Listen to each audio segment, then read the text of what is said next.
सांगलीमध्ये ओबीसी समाजाचा 11 ऑगस्ट रोजी भव्य मेळावा संपन्न होणार आहे। या मेळाव्यासाठी ओबीसी नेते छगन भुजबळ, विजय वडेट्टीवार, गोपीचंद पडळकर यांच्यासह मान्यवर उपस्थित राहणार असल्याची माहिती ओबीसी समाजाचे नेते प्रकाश शेंडगे यांनी दिली।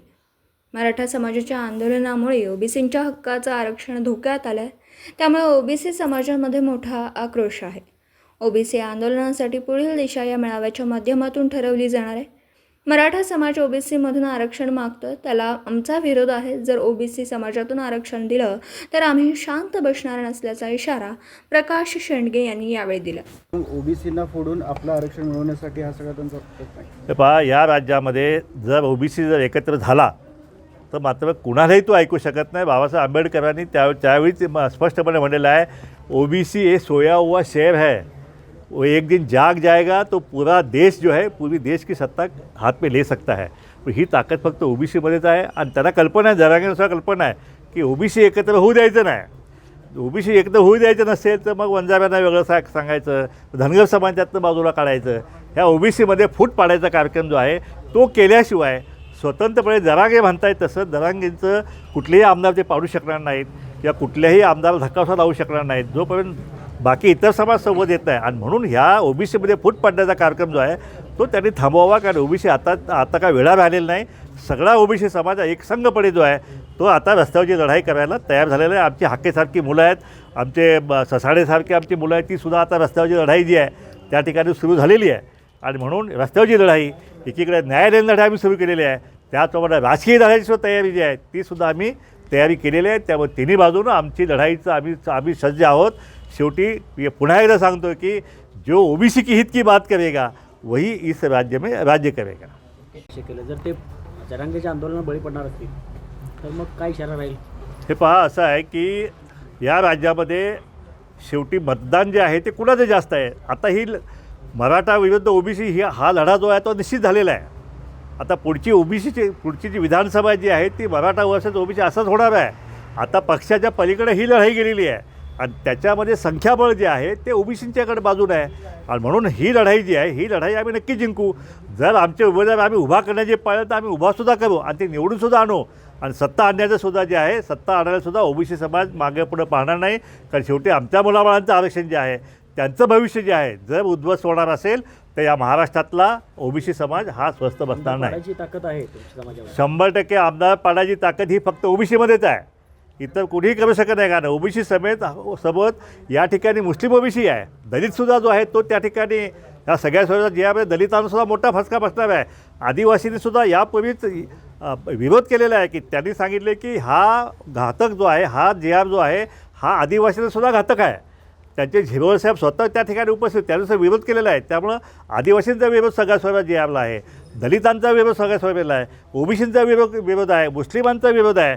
मग राहिलं कोण शिल्लक? जर हे सगळे समाज एकत्र झाले तर या ओबीसीच्या भूमिका घेणाऱ्याचा फडशा या ठिकाणी राज्यामध्ये पडल्याशिवाय राहणार नाही। धनगर आरक्षण हे पहा, जरांगे म्हणतात की धनगर समाजाला एसटीचं आरक्षण जे आहे ते मिळवून देतील म्हणून। पण धनगर समाज आरक्षणाचं आरक्षण 75 वर्ष लढा सुरू आहे ना। आता पण पंतप्रधान आले, 2 पंतप्रधान या ठिकाणी येऊन या ठिकाणी धनगर समाजाला एसटीचं आरक्षणाचं त्यांनी शब्द दिला, ढोल वाजवला, घोकणं आमच्या हातात घेतलं, पण कुणालाही शक्य झालेलं नाही ते। आता जरांगे हे धनगर समाजाला एसटी आरक्षणाचं गाजर दाखवत असतील तर आम्हाला आम्ही काय मूर्ख आहोत का? धनगर समाज कळत नाही का? या ठिकाणी धनगर समाज आत्ता आमच्या या ठिकाणी नंदाताईक होत ही महापौर झाली, कशामुळे झाली? या ओबीसीच्या आरक्षणामुळे झालेली आहे। त्या ठिकाणी वाक्षताई महापौर स्वरापच झाली, ते कशामुळे झाली? तर त्या ओबीसी आरक्षणामुळे झालं आहे, ओबीसीच्या राजकीय आरक्षणामुळे झालेलं आहे।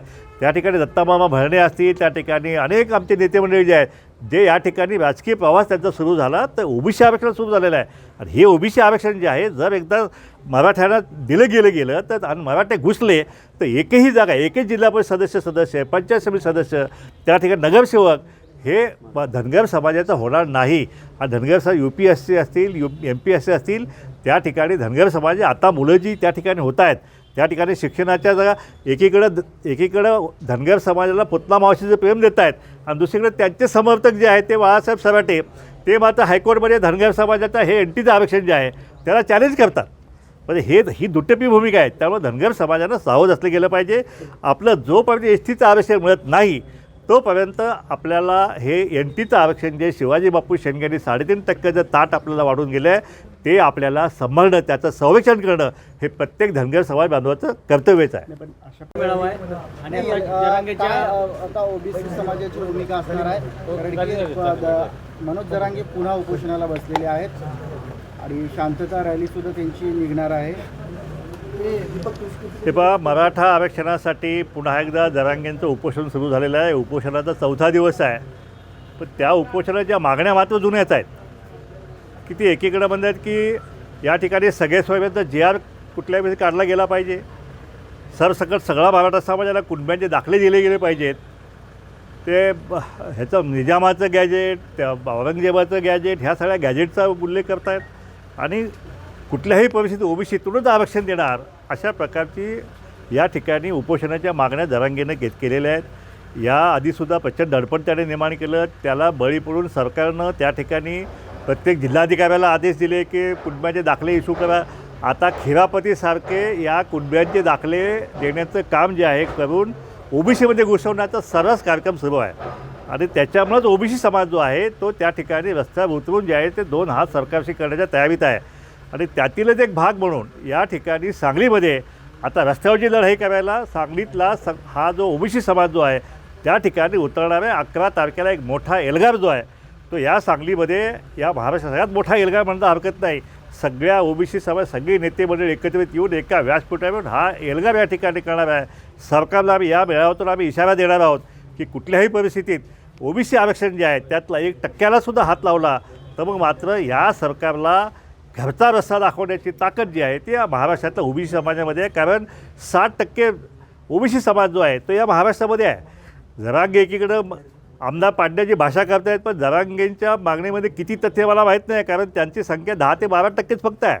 पण ओबीसी समाज 60-65% असणारा समाज जर एकत्रपणे जर मतपेटीतून उतरला तर मात्र कुठलाही आमदार जो आहे तो ओबीसीच्या समाजाच्या मतांना पुढे टिकू शकत नाही. म्हणून सरकारला आम्ही या मेळाव्याच्या माध्यमातून आम्ही इशारा देणार आहोत की तुम्ही आम्हाला शब्द दिलेला आहे की कुठल्याही परिस्थितीत ओबीसी आरक्षणाला आम्ही धक्का लावणार नाही.